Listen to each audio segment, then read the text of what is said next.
Is United States selling the image of what they're not? Well, the thing is, as an American kid in school, you're taught when you grow up that the American way is the only way, the best way. And, and you grow up believing that because you don't know any better. And we've been fortunate enough to travel to other places and find that that just isn't true. And yet, that is still the thing that is taught to children in America. And I feel very fortunate that we've been able to go other places and find out that there are different ways of treating the human condition. And the American way is not only is it not the only way, but it certainly isn't the best way. When you're in the 7th grade in the US, there's a map of the United States. And every state is a different color. And you see the capital of each state. And then above it is a place called Canada. There are no lines. There's no names. There's no words. And below it, there's a place called Mexico. And there's no lines, and there's no names, and it's just a big blank color. And that's the way you're taught in the US. It's not the same in Spain. It's not the same in France or in Germany or in Portugal. It's smaller. You have to know who your neighbors are. You have to get along with your neighbors. In the US, a lot of it is geographic, but we have a little bit of a elitist attitude. And that falls into our educational system. Well, talking about politics, let's talk about rock and roll. Mike, do you think rock and roll is... why don't we buy the same way rock and roll as we used to do during the 70s? We used to have another attitude in the 70s towards rock and roll. Well, we've talked about this amongst ourselves. The old saying, rock and roll will never die, I guess I always believed that, but now I'm not so sure. I think that rock and roll, if it isn't dead, it's certainly changing into something else. I think a lot of that is the product of a loss of innocence, which has been ongoing for a number of years, but I think with the technology today and the amount of information that's available to everyone, including children from a very early age, there are no myths, there are no fallacies anymore. You just get hard news from everywhere, and it's hard to find things to believe in. And it used to be that rock and roll gave you something to believe in, and I think that's a little harder to find these days. I think it's very sad. I don't know what it means for the future, but you know, that's what I look for in music, is bands that give me something to believe in. Is this the last record of something, or the first record of something, or just a record? I think it's the first record of something. And you know, in terms of it being a sensual record, I feel that it is. There's at least one song on the record that is a very straightforward love song, At My Most Beautiful, that we performed tonight. And sometimes, you know, often as a lyric writer, and these guys do all the music and the arrangement in the studio and play all the different instruments, but writing the lyrics, often I trust my heart and hear much more. Which is more trustable. Much more than I trust my brain. My brain is always thinking too much, and if I listen to my heart and the rest of my body, as it were, often it's much better.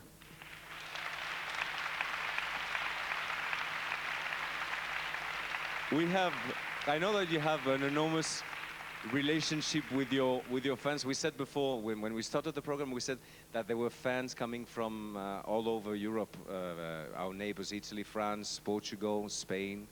They're all here. Thank you for coming, everyone. Thank you. It was a great night. And for the night to be complete, I think they should step ahead and ask you things, but because I know you want it, they want it, and I'm going to start by some of the papers. I mean, Peter, you don't know. There's something very strong that they're asking to you. Get ready. You're sitting down, so it's fantastic. They're incredible. I'm going to start by some of the questions, and then we have a few of them sitting. Okay, so this one says, question to Mike: why have you changed the color of your hair? Well, I had brown hair for 38 years, and I was just a little tired of it. Another one says, Peter, are you a fan of Peter Sellers? I don't know why they're asking that. You know, I have no idea why that's being asked, but yes, of course I am. I mean, he's a genius. He's a genius. He's a genius. Well, we're gonna give the word to these people that are waiting there. The first one comes from France. Could you please sit down here and ask him, what's your name? Cédric. Hi. I like your T-shirt. Ouais. Yeah, oh yeah.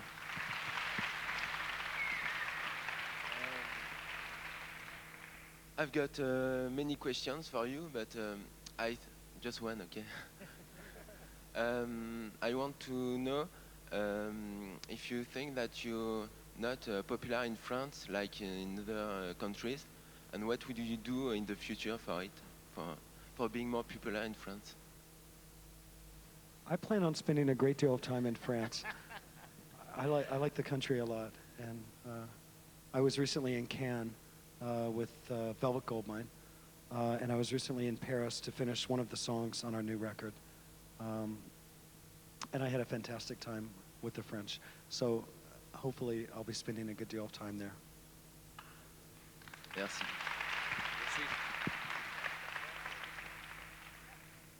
My name is Joanna, and this is actually my father's question, and I would like to know, you've written a page in the history of music, I think, and what would you like One to... page only? Well, only one? Well, lots. Give us a chapter, come on.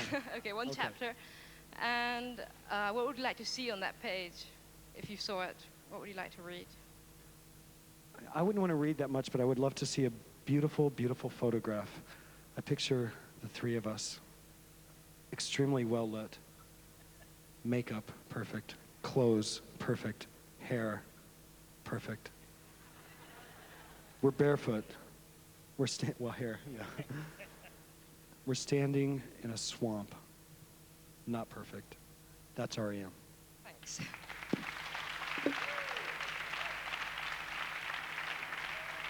Hi.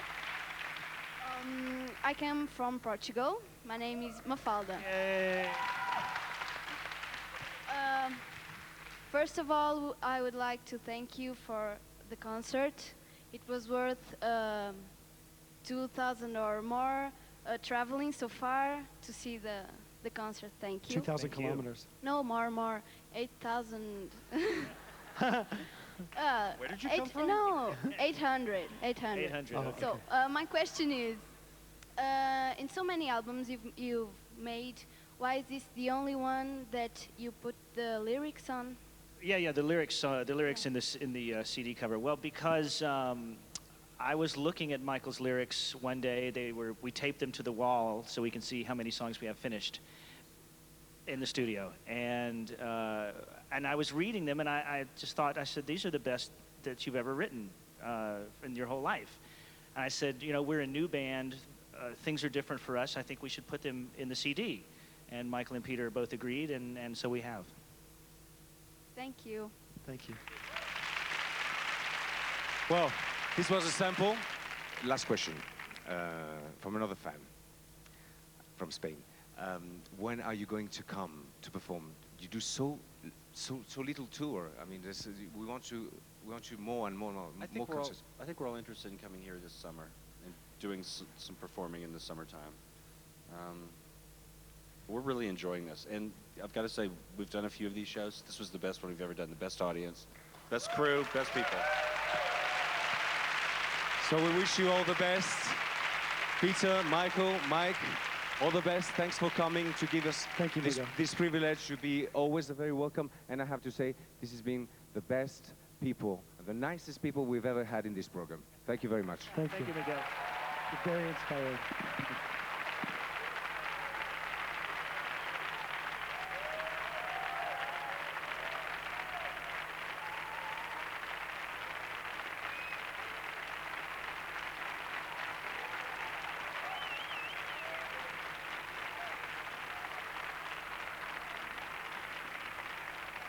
Gracias a R.E.M por habernos dejado este fantástico documento y dentro de unos minutitos volvemos con más, con Pai Segundo, Martirio, La Rabia del Milenio, Celia Cruz, etcétera, etcétera. No se me vayan, ya estamos de vuelta.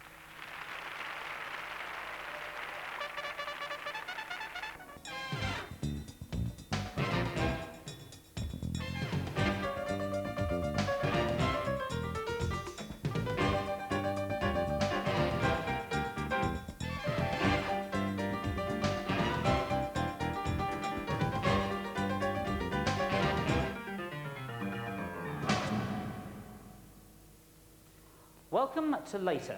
In this particular programme, it's going to be different to our normal Laters. Instead of having 5 or 6 bands in a circle, we've got one band and we have surrounded them. That